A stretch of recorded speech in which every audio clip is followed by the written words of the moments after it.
بسم الله الرحمن الرحيم الحمد لله رب العالمين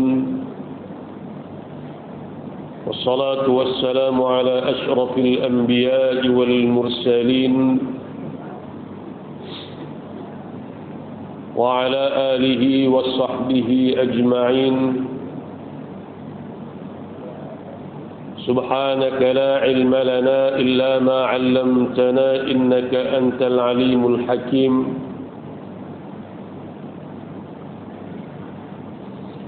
رب اشرح لي صدري ويسر لي أمري واحلل عقدة من لساني يفقه قولي اللهم أرنا الحق حقا وارزقنا اتباعه وأرنا الباطل باطلا وارزقنا اجتنابه أما بعد muslimin muslimat hadirin hadirat mudah-mudahan dirahmati Allah. Pertama-tamanya marilah sama-sama kita panjatkan kesyukuran kehadrat Allah Subhanahu wa taala atas limpah kurnia dan keizinan daripada Allah dapat sama-sama kita menghadirkan diri ke rumah Allah pada malam ini untuk sama-sama kita menunaikan tugas dan juga tanggungjawab kita sebagai hamba kepadanya. Mudah-mudahan kita sentiasa dirahmati dan diberkati oleh Allah.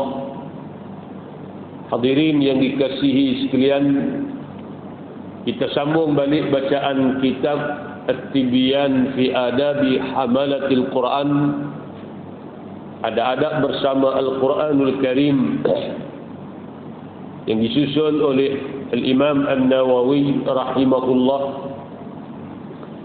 Kita sampai pada muka surat 41 pada perkara atas sekali itu. قال المصنف رحمه الله تعالى ونفعنا بعلومه في الدارين آمين. Fasal kata dia. Fasal ni makna tajuk kecil. Kalau bab tu tajuk besar, di bawah bab tu dia pecah tajuk kecil yang dia panggil sebagai fasal. Kata dia,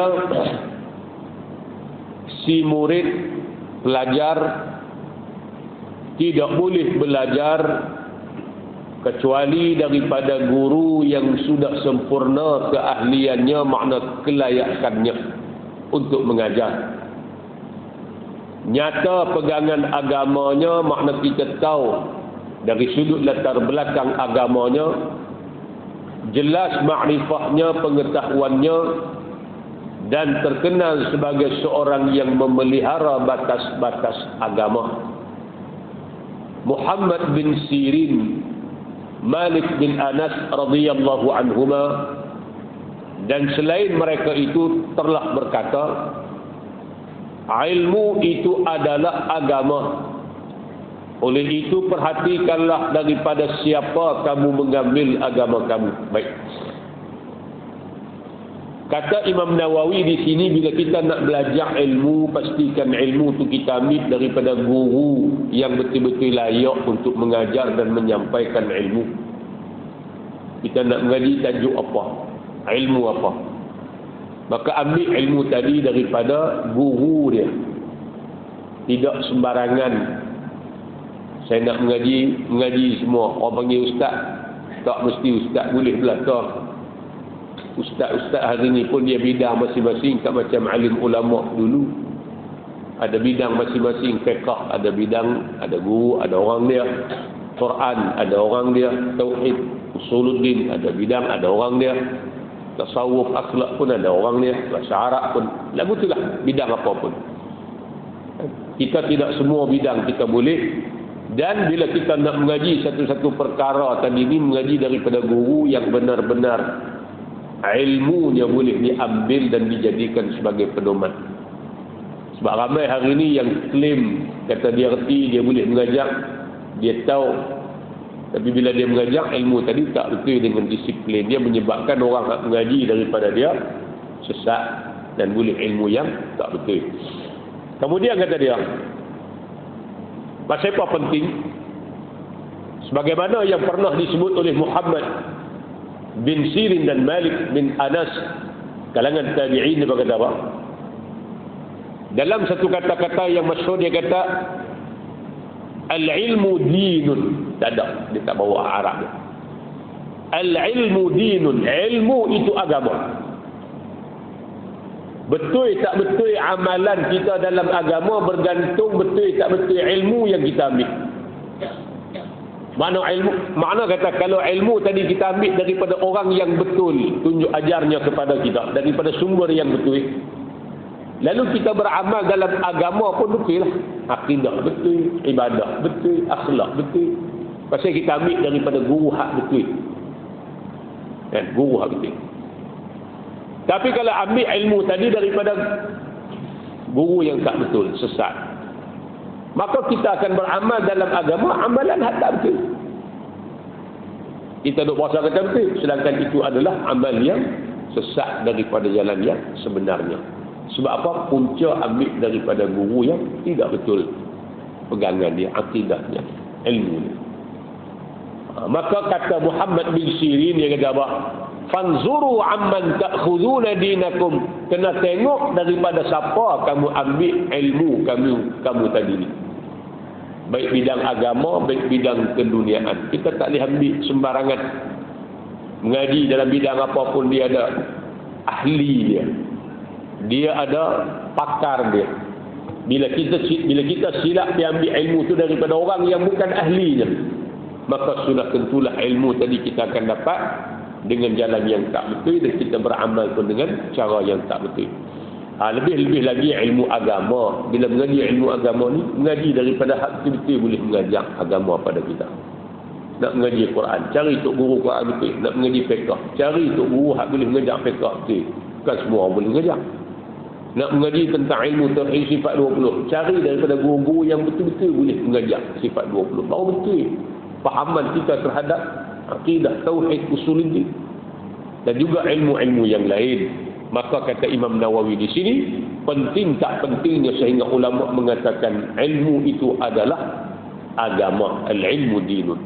Maka hendaklah kamu tengok daripada siapa kamu ambil agama kamu, mana ambil ilmu kamu. Kena ambil daripada orang yang betul. Lebih-lebih lagi dunia moden hari ini, kita nak mengaji cukup mudah melalui Facebook, TikTok dan sebagainya lah, cukup mudah. Cuma kalau silap ambil, sesat jadi fahaman sesat, akidah sesat. Macam timbul kan ajaran tu, ajaran ni ramai sihak, ajaran sihak tak apa lah. Yang duk kata Nabi itulah Allah, Allah itulah Nabi. Kau main pada mana kita pun pelik. Tu pun ada orang ikut. Ramai lah pelik lagu mana ada orang ikut. Hak ikut tu pun hak mengaji tinggi-tinggi. Bukan hak mengaji SPM 9 semua dah. Hak mengaji cerdik-cerdik pada kita. Tapi tapak agama tu tak tebal. Bila mari ajaran sesat lagu tu, dia mudah terikut. Itu di antara kesan buruk apabila dunia di hujung jari kita. Dulu orang tua-tua mengaji menadak kitab macam kita ni. Ambil kitab mengaji daripada tok guru, laga lutut, buat halaqah. Jadi mengaji ilmu tu ada keberkatan. Hari ni orang nak mengaji juga, nak pada agama, tapi nak agama yang sesuai dengan diri dia. Nak cara mudah. Dia nak suruh agama ikut dia, bukan dia ikut agama. Itu yang menjadi selaru dan sebagainya. Baik. Kemudian kata dia, si murid hendaklah memandang dengan penuh hormat kepada gurunya. Pandangan seorang murid kepada guru hendaklah pandangan hormat. Mana kita respect guru, kita hormat. Sekalipun kadang-kadang guru tadi mungkin lebih muda daripada dia.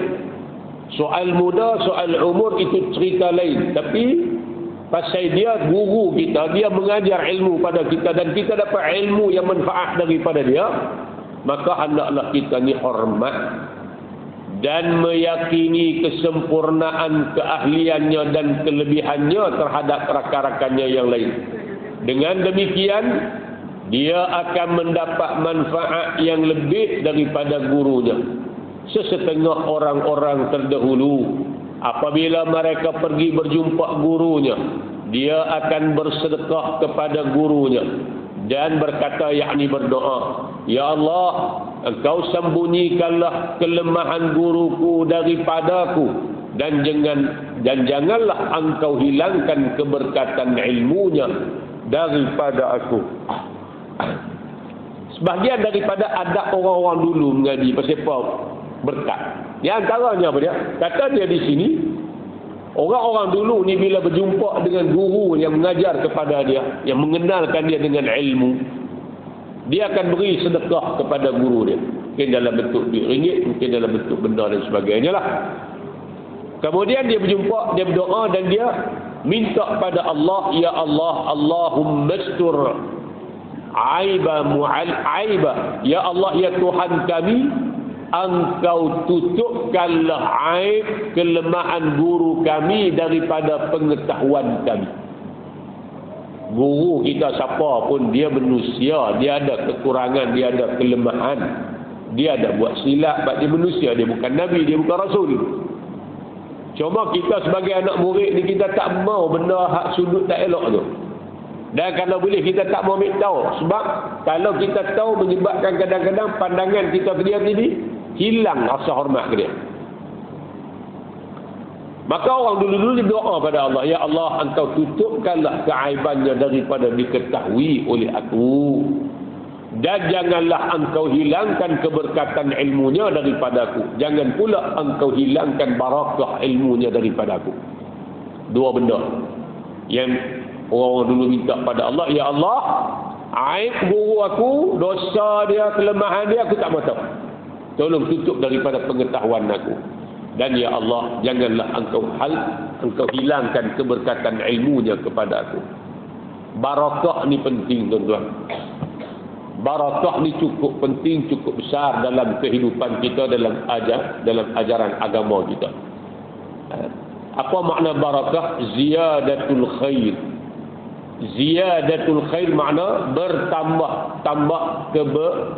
kebaikan. Bertambah kebaikan dalam kehidupan kita. Baik.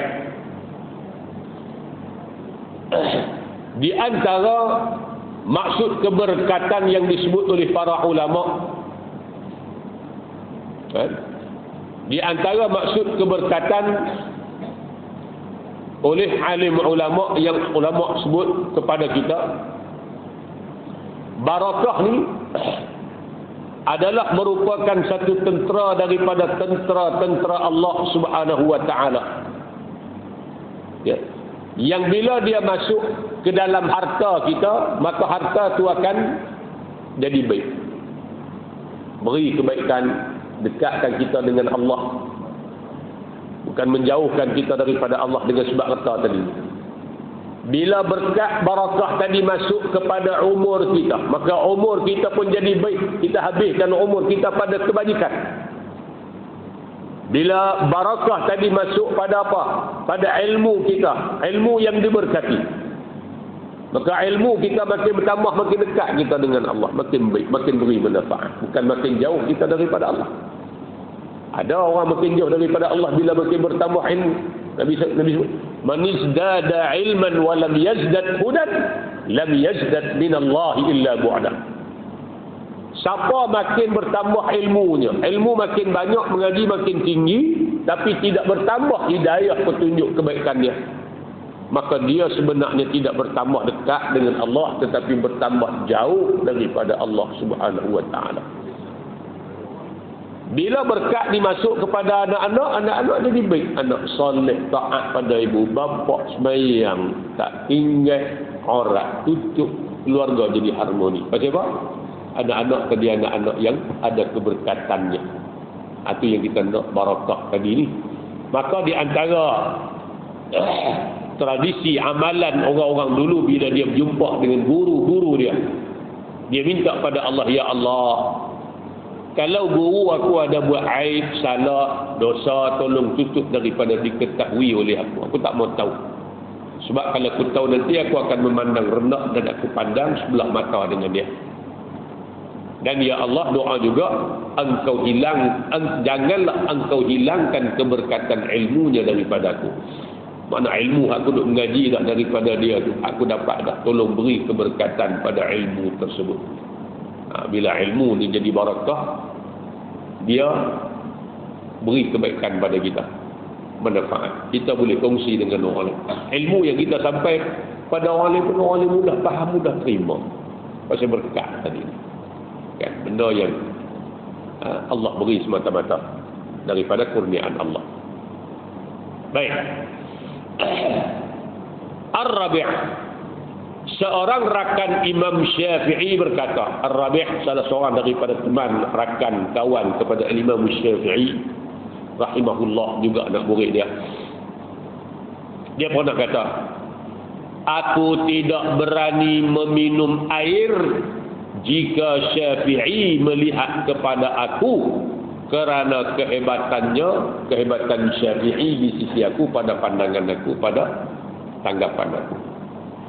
Ar-Rabi', sahabat anak murid Imam Syafi'i, dia kata, aku kalau duduk depan Imam Syafi'i, jangan kata nak buat benda pelik-pelik, aku nak minum air pun tak gamak. Padahal minum air je, tapi aku tak gamak minum air. Kenapa? Hormat kepada Imam Syafi'i disebabkan kehebatan dan ilmu yang dia ada. Ini yang kita berkat. Kita mengaji dengan Tok Guru, lepas tu pergi makan dengan Tok Guru, cuh rokok. Dah lah cuh rokok isap, membuih isap, bukan Tok Guru pula. Tak apa aku isap tu. Kata pula lagu tu. Itu yang kue mengaji, kue jauh pada masjid.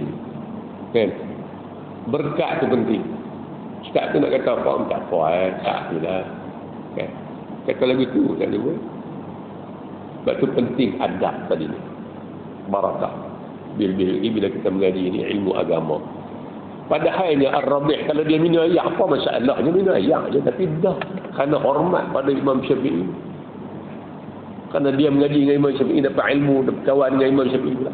Aku hormat kehebatan dia dan ilmu, kealiman dia. Sampai aku nak minum depan dia pun tak ramai. Patut lagi buat benda lebih besar daripada tu. Sebab tu kita hari ni, tuan-tuan, anak-anak kita di sekolah ni tak diajak benda-benda ni. Dengan guru kan, tak ada pendidikan adab, tak ada. Adab dengan guru tak ada. Sebab tu dia tak heran dengan guru marah. Tadi dia marah balik, guru jekah, dia jekah balik. Terbiang nak buat cengih sikit. Kalau guru tu guru disiplin, pergi sekolah. Kereta elok, balik-balik. Pergi tengok nak balik, tayar 4 biji tak ada angin. Cabut buang tu. Kan? Dia torek sana, dia torek sini, dia macam ni buat. Jadi lagu ni mana nak bagi barakah ilmu, tak ada. Kan?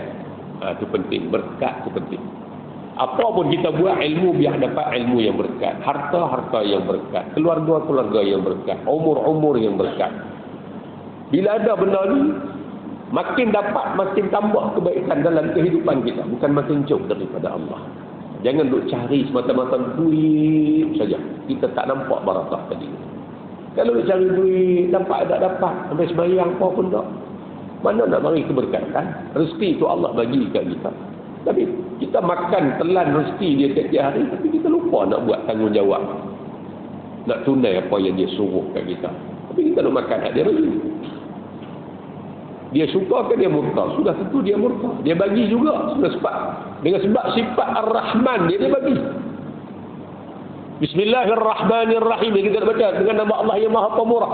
Pemurah ni dia bagi belakang. Setengah tunggu tadi borat. Allah yang hantar gua saya dia kata borat. Borat ni makna apa? Pemurah. Bagi semua. Semayang ke tak semayang ke? Puasa ke tak puasa ke? Beriman ke? Kafir ke? Cari makan atas dunia ni dia beri semua. Bahkan kita tengok orang bukan Islam, orang kafir yang tak semayang, tak apa ni, lebih senang pada orang Islam ini. Kaya, billionaire, jutawan dan sebagainya. Bukan orang Islam. Pasal apa Allah bagi? Pasal dunia tak ada nilai di sisi Allah. Bagi ini. Tapi bagi pun bagi tak ada keberkatan apa? Tak ada kebaikan. Kan? Bagi tak ada kebaikan. Tapi kita bukan nak yang tu, bukan kita nak benda tu saja, tapi kita nak nilai keberkatan tadi. Baik, kemudian kata dia, kami meriwayatkan daripada Amirul Mukminin Ali bin Abi Talib radhiyallahu anhu, kata Sayyidina Ali, di antara hak guru yang mesti kamu tunaikan ialah ketika kamu memberikan salam kepada orang ramai secara umum, maka hendaklah mengkhususkan satu ucapan tertentu baginya, yakni ucapan salam yang khusus baginya. Kamu juga hendaklah duduk di hadapannya. Jangan kamu memberikan isyarat dengan tangan atau dengan mata ketika berada di sisinya. Jangan kamu berkata, si fulan telah mengemukakan pendapat yang bertentangan dengan pendapatmu. Janganlah pula mengumpat seseorang di hadapannya. Janganlah kamu meminta pendapat rakanmu di dalam majlis. Janganlah kamu memegang hujung bajunya ketika dia bangun. Janganlah memaksanya jika dia sudah jemu. Janganlah kamu menunjukkan rasa gelisah lantaran terlalu lama berada bersamanya, bersama guru kamu. Di antara adab kita sebagai murid dengan guru, kata Amirul Mukminin Sayyidina Ali bin Abi Talib, apa dia? Bila kita jumpa dengan guru kita duduk dengan kawan-kawan dia ataupun dalam kumpulan ramai, ada orang, kita mari, kita beri salam. Assalamualaikum warahmatullahi. Mana kita beri salam, jadi kita beri kepada guru kita dan beri kepada orang yang ada di tepi dia, makna orang yang duduk sekali dengan dia lah. Salam tadi ni. Lalu kata Sayyidina Ali bin Abi Talib, walaupun kamu dah beri salam dan salam tadi ni dah kena kepada guru kamu dan kena kepada orang-orang yang berada di sekelilingnya, selepas daripada kamu beri salam secara umum itu, maka berikan pula salam secara khusus kepada guru kamu tadi ni. Faham tak? Kita mari-mari untuk guru ustaz kita duduk ada ramai-ramai, kita beri salam, Assalamualaikum warahmatullahi. Dia berjawab, jumpa dia secara khusus, beri salam pula lagi sekali, khusus salam itu tuju kepada dia. Hak tadi ramai-ramai, hak ni untuk dia seorang-seorang. Apa lagu tu? Adab dengan guru. Kita tengok di Indonesia macam mana dia ajar di pesantren, di pondok-pondok mereka. Bila guru buka pintu, anak murid tengah duduk berjalan, berhenti, tak bergerak, tunduk kepala. Sampai guru berjalan tu, barulah anak murid ni mula berjalan balik. Tapi jumpa guru buat benda yang sama, jumpa guru lain buat benda yang sama. Sebab tu kadang-kadang mengaji sikit pun dia faham, dia masuk dalam hati perut, dia tahan lama sebab berkat tadi. Tapi bila tak ada berkat ni, mengaji, kuat mengaji, tapi duduk tak api situ lah. Okay. Barakah ilmu tu kita nak, keberkatan. Berkat ni bila sikit pun cukup. Bila tak berkat, banyak mana pun takkan cukup pada kita. Itu satu. Yang kedua, kata dia di sini, jangan duduk di hadapan, janganlah kamu memberi isyarat dengan tangan, dengan mata dan sebagainya. Duduk depan guru dengan keadaan sopan santun. Janganlah kita ni duduk kadang-kadang kebah tu kebah juga dalam mengaji dah umur tuan-tuan, tapi kadang-kadang unjuk kaki ni tala ke guru. Imam Syafi'i mengaji dengan Imam Malik bin Anas ketika di Madinah. Imam Syafi'i, Imam Al-Haq, kita mengaji salah seorang untuk guru dia Imam Malik bin Anas. Tidur malam walaupun dalam rumah bilik yang asing, tapi kaki tak tala ke rumah Imam Malik. Pasal apa? Hormat pasal tu guru. Padahal dia bukan duduk depan lagu ni, rumah masing-masing. Tapi yang kata hormat guru, tak tidur tu kaki unjuk hala kelih. Tak unjuk hala tu rumah tu guru dia. Sebab tu hebat Imam Syafi'i. Di antara benda-benda lagu tu lah yang kita kena jaga. Kalau kita nak mengaji semata-mata tanpa kita lupakan, tanpa kita jaga adab-adab tadi. Sebab itulah ulama-ulama dulu menitik beratkan adab dahulu sebelum daripada ilmu. Pergi ada adab sebelum kamu mengaji menuntut ilmu. Sebab bila kamu dapat ilmu esok dalam keadaan kamu dah tahu adab, kamu akan dapat jadi orang alim yang beradab. Tapi kalau duduk mengaji saja tak mengaji adab, dapat ilmu esok kalau pandai pun dia tak akan ada adab. Jadi bongkak sombong dengan ilmu yang dia ada. Baik, kemudian dia kata bagi, janganlah kamu menyanggahi pandangan dia depan. Kalau betul pandangan dia tak betul, mungkin boleh kita jumpa dan minta penjelasan daripada dia. Ni dok kadang-kadang pasal Ustaz kata tu, kawannya kata boleh. Jadi benda tu nampak macam kita membantah dia tanpa kita mengetahui keadaan yang sebenar. Adab kita nak tanya bagi elok, beradab. Kemudian jangan pula dok mengumpat kawan kita depan dia. Tok guru tu dah mengajar tak tasawuf. Habis mengajar kita duk sembang. Allah dia tu memang tak boleh pakai. Tahu sangat. Jangan mengumpat. Hidup cerita benda tak elok kawan dia pada guru. Padahal baru keluar masjid mengaji kitab kan hadis ataupun kitab apa nawak bagi hati cerita bab tasawuf kan duk lekeh orang kita depan tu kita. Jangan pula kata dia jangan tarik baju kalau dia nak bangun, kemudian jangan paksa dia kalau dia nak lepis jemu. Kan ustaz-ustaz tu guru nak mengajar pun ada masa dia sihat, ada masa dia tak larat, ada masa dia sakit. Kalau masa dia tak larat dia jemu ataupun dia letih, ya pasal-pasal pak ustaz kami nak mengaji ni, ustaz kena mengajar enggak? Tak boleh aku tahu. Contohnya paksa orang tu mengajar dalam keadaan tak boleh beri tumpuan. Tu kata Imam, kata Sayyidina Ali bin Abi Talib. Dan janganlah kita tunjuk resah, gelisah kalau tok guru tu lama sikit dengan kita. Kadang-kadang mengajar lebih sikit ataupun lama mengajar dengan kita. Lajak sikit. Kita mula ribat ajar tengok jam ya. Kan? Ajar tengok jam. Saya ingat lagi masa duk mengaji di Kelantan dulu. Allah yarham Ustaz Cik Muhammad kami. Allah yarham. Zaman kita budak-budak mengaji tu. Tak budak lah. Umur 19. Zaman remaja, zaman nakal. Cik Muhammad ni Allah yarham. Dia orang Tanah Merah Kelantan. Dia mengajak selalu lebih masa. Lebih pula kadang-kadang 15-20 minit. Kadang-kadang anak murid ni jahat, dia ambil bawa jam loceng kat tidur dia. Buh dalam tak atas meja jadi kunci jam. Kalau masa dia habis 10.30, jam dia bunyi, kering-kering. Dia punya marah, dia kata, sodok cara berjam. Sodok peduli berjam dia kata. Dia penderai juga. Dia tahu budak-budak kadang-kadang sampai setengah jam ni. Zaman kita mengaji budak-budak lah kadang-kadang kita tak perhati adab. Tapi dari sudut adabnya, kata Sayyidina Ali bin Abi Talib, jangan kita berasa jemu kalau kita mengaji dengan satu orang guru tu lama masa. Itulah di antara sebab-sebab yang kita boleh ilmu. Lepas tu bila ada tutup guru ni tuan-tuan, bila ambil ilmu daripada mereka. Sebab Allah Subhanahu wa taala tidak mencabut ilmu itu sebagaimana kita cabut golok parang keris daripada sarung dia. Cabut. Maknanya Allah tak cabut ilmu daripada dada-dada manusia. Hari ini alim tiba-tiba bangkit tidur esok jadi jahil. Tak. Tapi Allah cabut ilmu daripada dada manusia dengan apa? Biqabdil ulama, dengan Allah matikan orang-orang alim. Alim ulama di kalangan kita mati. Tak seorang. Tutup guru hak-hak hebat-hebat kuih tak ada dah sama-sama dengan kita. Hak ada pun kadang-kadang uzur dah. Sebab tu selama mana hak masih ada ni, ambil ilmu daripada mereka sebanyak mungkin. Lebih lagi ilmu agama kita. Kan ada tinggal dia ustaz-ustaz contoh macam kita ada hak yang bukan lebih sangat pun pihak tertib alim tadi ni. Sebab tu jangan merasa jemu kalau kita mengaji lama dengan tok guru. Kata dia, kemudian murid hendaklah memiliki adab-adab yang telah disebutkan oleh Ali karramallahu wajhah di atas.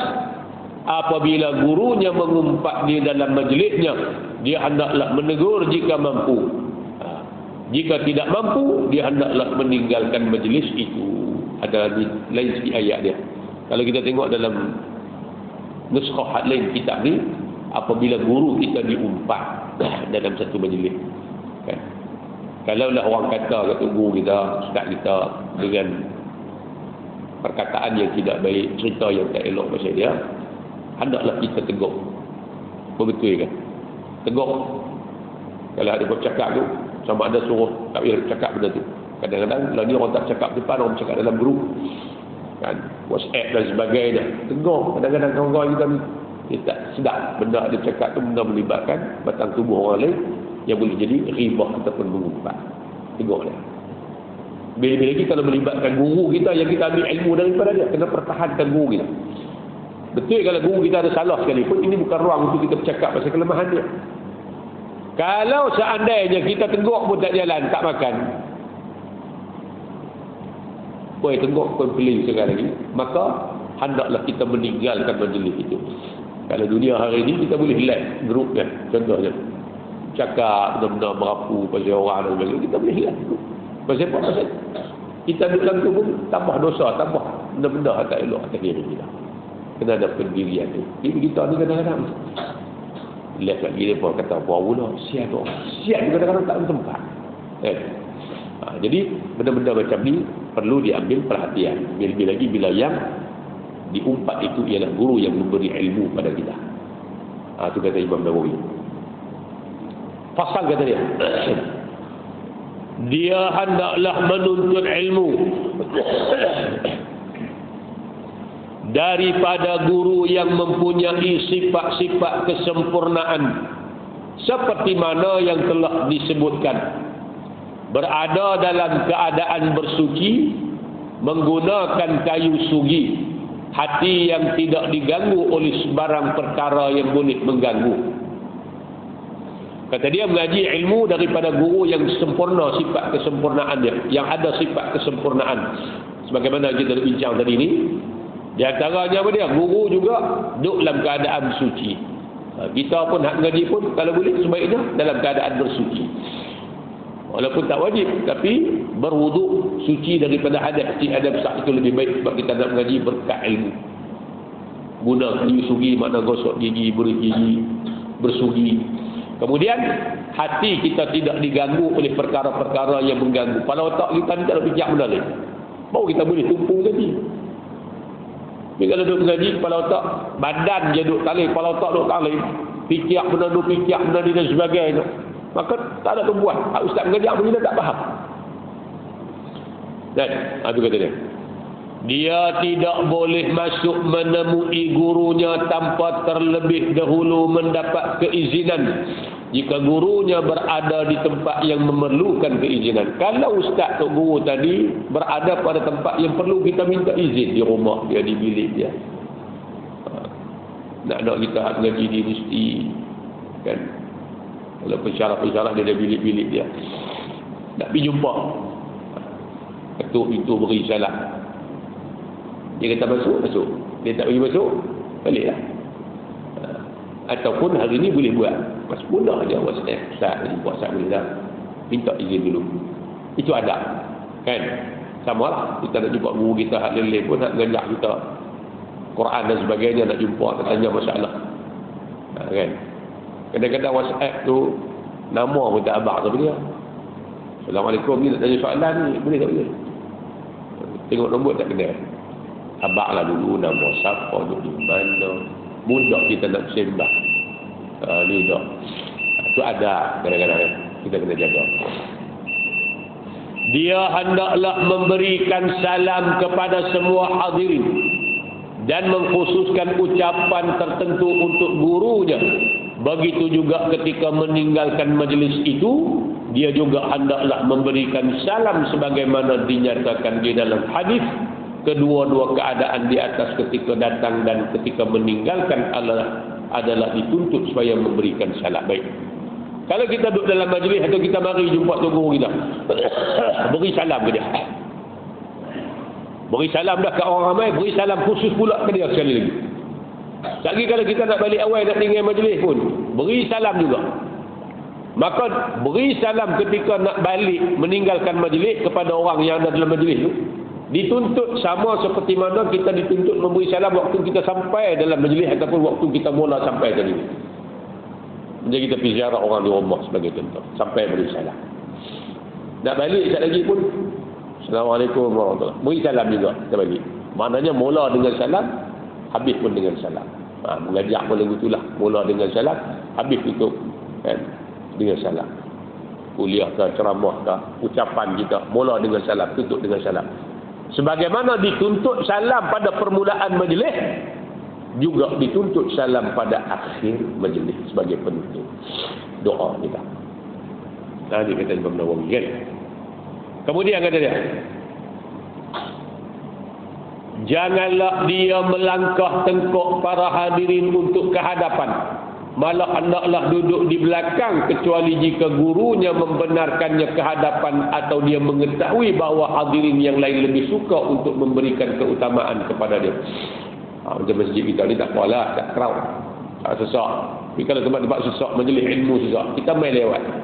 Jangan duduk langkah tengkok orang. Kita sampai lewat, ada kosong di belakang, duduk di belakang. Nak duduk depan, main awal. Okay, contoh. Ni kadang-kadang langkah habis. Kawan ni, pergi duduk. Suruh kawan tu bangkit pula tu. Ni tempat aku ni. Itu tak ada. Kita merosakkan majlis ilmu guru kita. Dia jadi kalut majlis tadi sebab perangai kita tak ada protokol ni. Bila masuk dalam majlis kita sampai lambat, tu belakang lah. Macam mana duduk topa ke depan sampai langkah kepala orang dan sebagainya. Kecuali kalau seandainya kadang-kadang ambil lewat tu orang yang penting, dia kena duduk depan, dia kata sini. Maka minta izin, orang pun tengok, oh dia tak buat bagi laluan, dia duduk depan. Ataupun untuk guru dia panggil, memang duduk depan, api. Tapi jagalah jangan sampai kita langkah tengkok orang, kalau itu tidak beradab.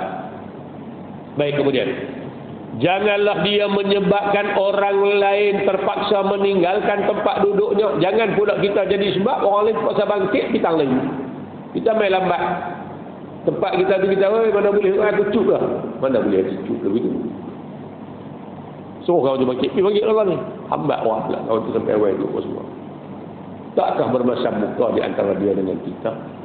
Sedangkan kita main mengaji dan ilmu, tiba-tiba jadi berkelahi masam muka orang tak ilmu. Kan? Jadi duduklah tanpa mana pun. Tempat yang terbaik untuk kita dan tidak menyebabkan orang yang kecil hati kita. Jika ada orang lain yang mahu memberikan keutamaan kepadanya, janganlah dia menerimanya kerana mengambil contoh daripada tindakan Ibnu Umar, kecuali apabila dia ke hadapan akan membawa maslahat kepada para hadirin atau gurunya mengharapkan dia berbuat demikian. Kalaupun ada orang tawar tempat duduk bagi kita, maka menolak tempat duduk itu, tawaran tempat duduk itu lebih utama daripada kita ambil.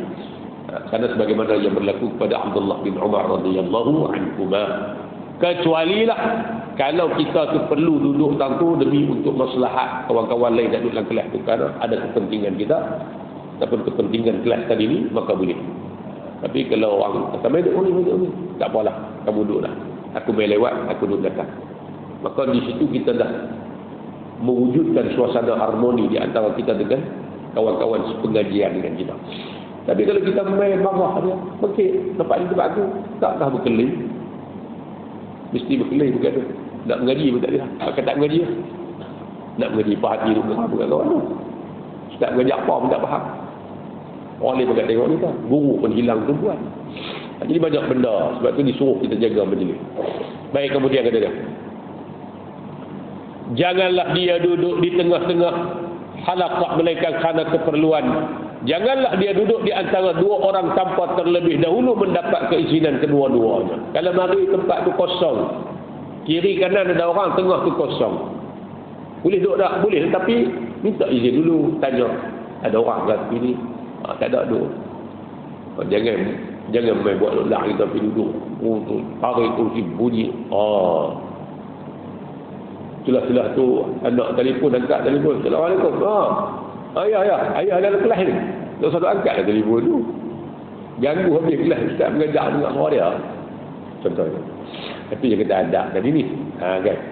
Jadi kalau seandainya tempat duduk tadi ni, di tepi dia ada orang tak, kita nak duduk di sebelah dia. Isyarat sikit boleh tak boleh? Kita sila-sila duduk. Kan cantik tu. Maknanya kita dah mulakan mukadimah kita dengan kawan sebelah kita tadi dengan mukadimah yang baik. Kalau pergi duduk terajai lagu tu, tak tanya apa, tak senyum apa, kawan sebelah pun tak sedap hati. Dia pun duduk hati main mana makhluk ni sampai tak ada protokol langsung pun nak duduk ni senyum buat apa pun tak. Kan? Kan lagu tu ada, suruh jaga adab tadi ni. Baik, jika kedua-duanya memberikan ruang kepadanya, dia hendaklah duduk dan tidak mengambil ruang yang terlalu luas. Kalau dia kata silakan duduk, kita pun duduklah. Duduk ambil ruang dekat kita sudah dah. Contoh mengaji atas kerusi. Kadang-kadang dia seorang 3 kerusi. Dia seorang, dia kerusi 3. Tak 3 lagu mana? Belah kanan handbag. Kan? Belah kiri ada lah bubuh. Masa nak sampai tadi beli silmak sama nak tu tak silmak dia 3. Jadi kelas tu orang main belakang tak boleh duduk atas kerusi. Pasal apa? Pasal seorang dia belah 3 kerusi. Yang sepatutnya 1 je. Ini di antara benda-benda yang dikatakan adab ketika kita belajar mengaji. Kena jagalah benda-benda ni. Kan? Maknanya kalaulah orang sebelah kiri kanan kita nak duduk sebelah dia tu, dia kata silakan, tak ada orang duduk. Maka kita duduk tadi ambil ruang yang layak untuk kita saja. Kalau kerusi 1 saja. Jangan ambil sampai 2 sampai 3 menyebabkan orang lain tak boleh duduk. Baik. Nanti dia akan sambung pasal dia juga hendaklah beradab dengan rakan-rakan seperguruan dan para hadirin yang menghadiri majlis ilmu gurunya ila akhirih, wallahu subhanahu wa ta'ala a'lam. Tanda di situ. Nanti kita akan sambung dalam pertemuan yang akan datang.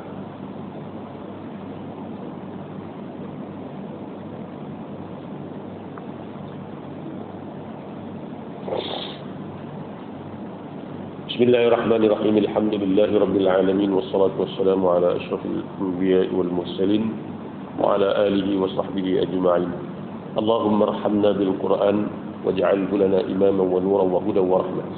Allahumma dhakkirna minhu ma nasina wa 'allimna minhu ma jahilna warzuqna tilawatahu ana al-layli wa atraf an-nahar waj'alhu lana hujjatan ya rabbal alamin.